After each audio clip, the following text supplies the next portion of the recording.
So அதை விட முக்கியமானது காம்போ. ஸோ இப்போ நம்ம பார்க்க போறது என்ன அப்படின்னா சிஎஸ்கே உடைய வீக்னஸ் என்ன. ஸோ வாரி வாரி சோசியல் மீடியாவை திறந்தாலே போதும் வீக்னஸ் அள்ளி இது சரியில்லை அது சரியில்லை இது சரியில்லை அப்படின்னு சொல்லி சிஎஸ்கே உடைய ரியல் வீக்னஸ் தான் என்னங்க அப்படின்னு பார்த்தா முக்கியமா தோனி கூட யார் விளையாடும், சிஎஸ்கே அணியின் பலவீனம் என்ன, டாப் ஆர்டர் இன்னும் சிறப்பாக அமையாதது. ஸோ நம்ம திரும்ப பேசிட்டு இருக்கோம். அதாவது ரொம்ப முக்கியமான விஷயம், சாம்சங் வெரி பவர் ஹிட்டர் கிடையாது. அதாவது மற்ற டீம்ல இருக்கிற பில் சால்ட், ஜெய்ஸ்வால் இவங்கள மாதிரி ஒரு பெரிய பவர் ஹிட்டர் கிடையாது. மிடில் ஆர்டர்ல மிகப்பெரிய அளவில் ஷாக் அடிக்கும், அதாவது பயங்கரமா ஹிட் அடிக்கிற அளவுக்கு, அதாவது அந்த கேம் சேஞ்சரா ஒரு பெரிய மிடில் ஆர்டர் நீங்க சொல்றது பிரசாந்த் வீரா இருக்கட்டும், கார்த்திக் சர்மாவா இருக்கட்டும், இவங்க எல்லாமே ஒரு நார்மலா, அதாவது ஒரு நம்பிக்கை நட்சத்திரம் அப்படின்னு நம்ம சொல்ல முடியாது. அதுதான் ஒரு பெரிய பலவீனம் இருக்கு.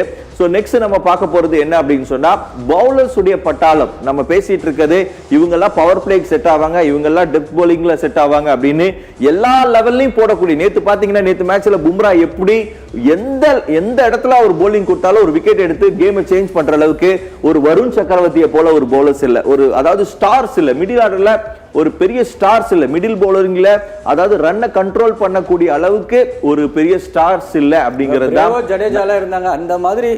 இப்ப இவங்களை யாரை நம்பி நம்ம அந்த இடத்துல போறது ஒரு பார்த்திருக்கோம். வெற்றிகரமா பினிஷர்கள் இல்லாதது பெரிய பெரிய பெரிய பலவீனம். சோ தோனி ஆடமாட்டார் அப்படின்னு சொன்னா அந்த இடத்துல யார் அப்படின்னு, ஏன்னா 18 வருஷமா ஒருத்தர் அந்த அணியை காப்பாத்திட்டு இருந்தாரு. சோ நமக்கு தெரியும் ஒரு 5 ஓவர்ல ஒரு 80 ரன் இருந்ததுன்னா தோனி நின்னார்னா நம்ம நம்புறோம், ஏன்னா நம்ம அடிச்சிருக்காரு அவரு. இதே இடத்துல 5 ஓவருக்கு 50 ரன் வச்சுக்கோங்களேன், இவங்களை நம்பி நம்ம மேட்ச் பார்ப்போமா அப்படின்னு தான் கேள்வி. நீங்க நினைக்கிறீங்க பலவீனம்ன்றது அதான் நீங்க சொன்னதான். நம்ம இப்போ ஜடேஜா இருந்தாரு, பிராவோ இருந்தாரு, நம்பி 2 ஓவர் 30 ரன் அடிக்கணும்னா கூட நம்பி இருக்கலாம், டிவியை ஆஃப் பண்ணாம பார்ப்போம். ஆனா இப்போ இருக்க சென்னை டீமையோட யங் வீரர்கள் அந்த இடத்த நிரப்பணும். ஏன்னா அவங்கள நம்பி தான் இப்போ டீம் இவ்வளோ காசு கொடுத்து 2 பேரையும் 14 கோடி தலா 28 கோடி 40 லட்ச ரூபாய் எடுத்தது. அந்த இடத்த லாஸ்ட் டைம்ல விக்கெட் விழாமையும் போடுற பவுலிங்கை சமாளித்து எப்படி அணியை வெற்றி கொண்டு போகணும், அந்த ஷாட்டை எங்கெல்லாம் அடிக்கணும் அப்படின்ற ஒரு திட்டமிடலை வைத்து தான் இந்த புது பிளேயர்ஸ் இறக்கியிருக்காங்க. அந்த பலவீனத்தை எப்படி இவங்க போக்குறாங்கன்றது ஃபர்ஸ்ட் ஒரு 2-3 மேட்ச்ல நம்ம பார்த்துடலாம். அதை வச்சு நம்ம அடுத்தது டீம் 11 மாற்றுறதுக்கான வாய்ப்பு நிறைய இருக்கு. ஸோ இப்போ நம்ம பார்த்துட்டு இருக்க ஒரு கார்டு என்ன அப்படின்னு சொன்னா, அதாவது அபவ் 33 அப்படின்னா 2 பிளேயர் தான். ஒன்று மேட் ஹென்ரி, அதுவும் 35 தாண்டின ஒரே பிளேயர் தோனி மட்டும்தான். இதுக்கு முன்னாடி இருந்த சீசன் வரையும், அதாவது லாஸ்ட் 2-3 இயர்ஸ் சீசனுக்கு முன்னாடி இருந்த வரையும் அபவ் 35 15 பேர் இருந்தாங்க.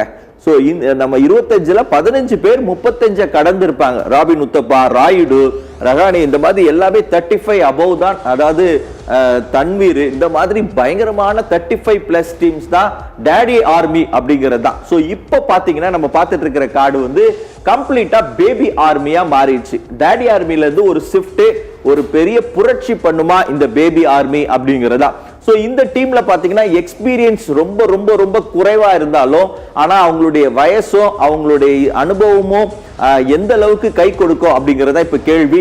இந்த டீம் கப் அடிக்குமா இதான் கேள்வி. நல்லா புரிஞ்சுக்கோங்க, இந்த டீமை வச்சு கப் அடிக்கிற அளவுக்கு ஸ்ட்ரென்த்தா இருக்கா? கம்பேரிட்டிவ்லி பயங்கரமா ஸ்ட்ராங்கா இருக்கிற மும்பை, ஆர்சிபி, லக்னோ, குஜராத் இவங்களை கம்பேர் பண்ணும்போது கப் அடிக்கிறதுக்கு அளவுக்கு இவங்க குவாலிட்டி இருக்கா அழிவி?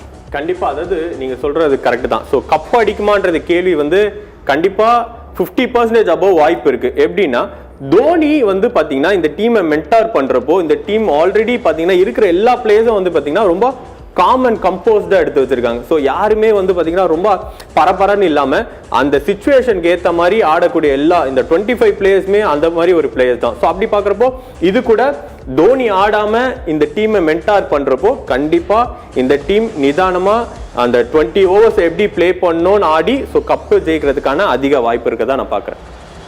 ஓகே, ஸோ இன்னும் இந்த டீமை பொறுத்தவரையும் கப் அடிக்கிறதுக்கு வாய்ப்பு இருக்குன்னு சொன்னாலும் கம்பேரிட்டிவ்லி இப்போ பாத்தீங்கன்னா தோனி, ஜடேஜா, பிராவோ போல் நம்பிக்கையூட்டும் அதிரடி ஆட்டக்காரர்கள் இல்லை அப்படிங்கிறது கப் அடிக்க வாய்ப்பு இருக்கா?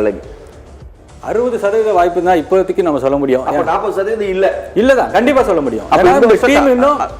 அதாவது எல்லா ஜாபமும் சொல்றாங்க, அதை நீங்க ஒத்துக்கிறீங்களா? நான் அதை சொல்லி முடிச்சிடறேன். அதாவது இந்த வருஷம் கப் அடிக்க வாய்ப்பு இல்லை, அட்லீஸ்ட் பிளே ஆஃப்காவது நம்ம போவோம், அதுக்கப்புறம் டீம் செட் ஆன பிறகுதான் கப் அடிக்கிறதுக்கு வாய்ப்பு இருக்கு. அப்ப நம்ம கப்பு ஜெயிக்கணும்ன்றதுக்கு நம்ம விளையாடலையா?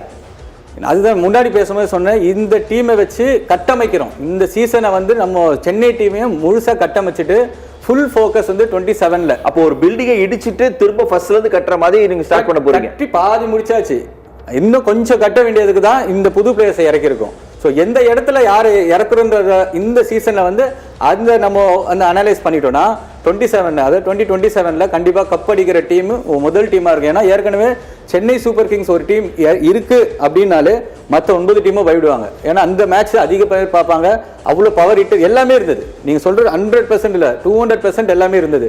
ஆனால் இப்போ அது கம்மியாக இருக்கிறதுனால தான் கொஞ்சம் அந்த 60-40 போயிருக்கும். ஏன்னா சென்னை டீம் என்னைக்குமே விட்டு கொடுத்ததே கிடையாது. இருந்தாலும் அந்த 60-40 ஏன் போகிறோம்னா இந்த டீம் இப்போ எல்லாருமே எப்படி ஆடுறாங்கன்னு தெரியாது. நமக்கு 5-6 பிளேயர் தான் இப்போ எப்படி ஆடி இருக்காங்கன்னு தெரியும். மீதி புது பிளேயிங் லெவலில் இருக்கவங்க எப்படி ஆடுறாங்க நமக்கு தெரியாது. ஸோ இந்த டீம் 14 மேட்ச்சில் 14 லீக்ல வந்து ஆடி கண்டிப்பாக பிளே ஆஃப் உள்ள போயிடுவாங்க. அதில் எந்த மாற்றமும் கிடையாது, பிளே ஆஃப் போவாங்க. கடைசி வரைக்கும் நிற்பாங்களான்றது ஒரு சின்ன டவுட் இருக்கு. ஓகே, ஸோ நெக்ஸ்ட் வந்து அடுத்த ஒரு பலவீனம் இருக்கு. என்ன அப்படின்னா கடைசி கட்டத்தில் அதிரடி பவுலர்கள் ஹிட்டர்கள் இருக்கிறார்களா? அதாவது ஒரு $1 மில்லியன் கேள்வி. அதாவது கடைசியில கேம் சேஞ்சரா வந்து அதை வந்து மாத்துற அளவுக்கு ஒரு பெரிய பவுலர்ஸாவோ ஹிட்டர்ஸோ அதாவது இப்ப இருக்கிற சிஎஸ்கேக்கு இருக்கிறாங்களா அப்படிங்கறதா கேள்வி. ஸோ இந்த கேள்வி லிவி, ஸோ எல்லா டீமும் இப்போ ஃபார் கம்பேரிட்டிவ்லி மும்பை பாத்தீங்கன்னா அவங்க மொத்த 11 பேரும் பயங்கரமா இருக்காங்க. ஆர்சிபி சூப்பரா செட் பண்ணிட்டாங்க. இப்போ வந்து வெங்கடேஷ் ஐயரும் உள்ள போயிட்டாரு. ஸோ வெங்கடேஷ் ஐயர் ஆடினா இன்னும் கூட பலமாயிடும். ஆர்சிபி ஆல்ரெடி அவங்க சாம்பியன். குஜராத் வந்து பயங்கரமா ஏற்கனவே சூப்பரான ஒரு பட்டாளம் வச்சிருக்காங்க. லக்னோ வந்து ஃபர்ஸ்ட் 3 பேர் அவுட் ஆக்குறதே அந்த அளவுக்கு ஒரு பெரிய கேள்வியா இருக்கும்போது, இவ்வளவு பெரிய சவால் இருக்கும்போது நம்ம கிட்ட சூப்பர் ஸ்டார்ஸே இல்லையே. இல்ல நம்ம வந்து ரொம்ப நம்ம அதை பத்தியே நம்ம பேச முடியாது. ஏன்னா இந்த டீம்ல பாத்தீங்கன்னா நீங்க சொன்ன மாதிரி மும்பைல ஒரு ஸ்ட்ரென்த் இருக்கு. என்ன அப்படின்னா எக்கச்சக்க கேப்டன்ஸ் இருக்காங்க அங்க. அதே போலதான் இப்போ சிஎஸ்கேலும் பாத்தீங்கன்னா கிட்டத்தட்ட ஒரு 5 கேப்டன் இருக்காங்க. அதனாலதான் லிவி அவங்க லாஸ்ட் டைம் ஜெயிக்கல. பட் ஆனா பாத்தீங்கன்னா கடைசில இருந்து பிளே ஆஃப் வந்தாங்க. சோ இந்த வருஷம் கண்டிப்பா நீங்க சொல்ற மாதிரி பிளே ஆஃப் வர்றதுக்கான வாய்ப்பு. ஆர்சிபில ஒரே கேப்டன் தான் இருக்காரு, கோலி ஜெயிச்சிட்டார், கப் அடிச்சிட்டாரு, கப் அடிச்சாங்க. பட் இந்த வருஷம் நீங்க பாருங்களேன், ஏன்னா அகில் ஹுசைன் T20 இப்போ கேப்டனா இருந்தார். சோ மேத்யூ ஷா T20 கேப்டனா இருந்தார். சோ தோனி நம்மளுக்கு தெரியவே வேண்டாம் எவ்வளவு பெரிய கேப்டன்.